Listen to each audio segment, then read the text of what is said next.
This was the decade when sitcoms came of age and became a tool for social commentary. Welcome to WatchMojo.com, and today we'll be counting down our picks for the top 10 sitcoms of the 1970s. Are you crazy? Moving in with two girls, not in my building. Wait a minute, it'll be strictly platonic. Well, I don't care what it is. What does that mean? Like you and me, Stanley. Number 10, Three's Company. Come and knock on our door. Come and knock on our door. We've been waiting for you. We've been waiting for you. Kicking off our list is the show that brought sex talk to the mainstream. By sharing an apartment, Jack, Chrissy, and Janet proved that women and men can be just friends. In between, there was physical comedy, innuendo, and double entendres galore. Oh yeah, and Jack had to pretend to be gay. You enjoy being here? You mean with you? The show was silly beyond belief, but it was popular as hell. But Frank seemed so nice. He said he wanted me for a friend. Yeah, and then the next night he brought the friend. Number 9, The Brady Bunch. The Brady Bunch. The Bradys were one of TV's most famous families. 60s sitcoms focused on the nuclear family, but the Bradys extended that vision to the blended family. Solving family problems was the name of the game, and there were rarely huge disagreements within the close-knit group. Marcia, I'm proud to be your sister, no matter how terrible you look.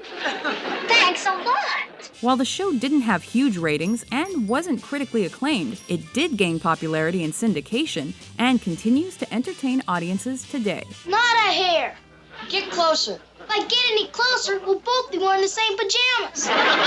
Number 8, Happy Days. Thursday, Friday, happy days. 50s nostalgia was at an all-time high when Richie Cunningham and Arthur Fonzarelli rolled into town. We need the advice of a worldly person, and you're the most worldly person around here. I'm not the most worldly, but I'm in the top 2. Gary Marshall had several huge 70s shows, including Mork and Mindy, Laverne and Shirley, and The Odd Couple. But innocence was at its peak on Happy Days. A middle-class American family, everyday teenager problems, and a soda shop, life sure was simple in this world. Plus, everybody wanted to be the Fonz. You stare at a chick and pretty soon, bingo. Works every time if you got the talent. And I got the talent. Number 7, Sanford and Son. This show broke ground for African Americans on TV. While running their junkyard, widower Fred Sanford was prone to get-rich-quick schemes, and his loyal son Lamont kept him out of trouble. There finally comes a time when you know you ain't gonna make it. What do you keep saying that for? Well, we got $30 between us, and we got bills here to total over $200. We ain't gonna make it. Witty and flat-out funny, the show also focused on political, social, and economic problems. But no matter what's going on, Fred was usually hoping to reunite with his wife. You hear that, Elizabeth? I'm coming to join you, honey. Number 6, The Odd Couple.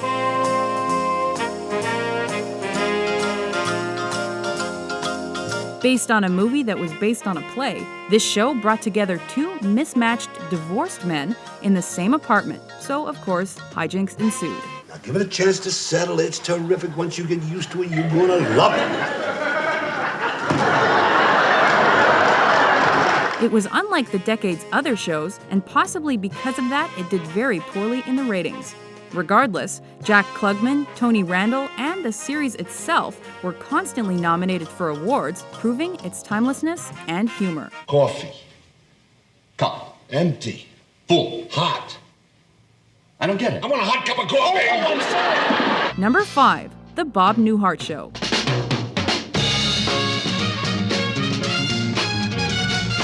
In a precursor to the 80s and 90s, stand-up comedian Bob Newhart brought his deadpan routine to TV with this sitcom.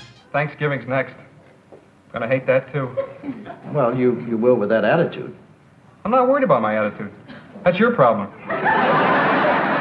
As a psychologist, he was the straight man to some hilarious patients and characters. Newhart's sitcom followed Mary Tyler Moore's formula by spotlighting a group of young professionals and rarely postulating on hot-button issues. But they also added some wackiness for good measure. I love kids. The way I figure it, Bob, the kids of today are the adults of tomorrow. You're probably right. Number 4, Taxi. With an ensemble cast that included Christopher Lloyd, Danny DeVito, Andy Kaufman, and more, this was one of TV's most acclaimed sitcoms, winning 18 Emmys and 4 Golden Globes over its run. What are you doing, read Playboy magazine? Oh, yes, I am studying it, Alex. I want to be upfront with you. I want to be an American fun guy taking each day in high gear. Following a group of New York cab drivers who don't want to be cab drivers, Taxi included its share of dark comedy. And like many 70s sitcoms, it also covered dramatic issues before it was canceled. Twice. Simka's having her monthly problem. Bills. Number 3, The Mary Tyler Moore Show. You're gonna make it after all. Single, self-sufficient, and not searching for a man, Mary Richards became a symbol for women's liberation. How old are you? 30. No hedging. No, how old do I look? Why hedge? How old do I look? Instead of focusing on her struggle to find love, the show concentrated on Mary's relationships with friends and co-workers, some of whom became so beloved they earned spin-off series.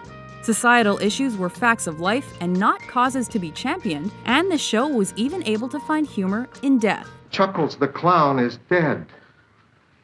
It was a freak accident. He went to the parade dressed as Peter Peanut. And a rogue elephant tried to shell him.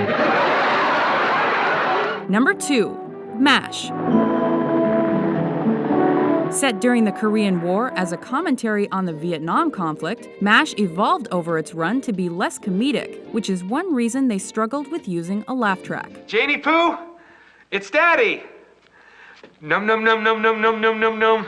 I'm eating you up. Sir, there isn't too much time. Leave him alone, he's eating. Brains, candor, great writing, and a pitch-perfect cast gave this show a loyal following, won it awards, and made its finale the most-watched TV event in history, with 105.9 million tuning in to say goodbye. Whenever I see a big pair of feet or a cheesy mustache, I'll think of you.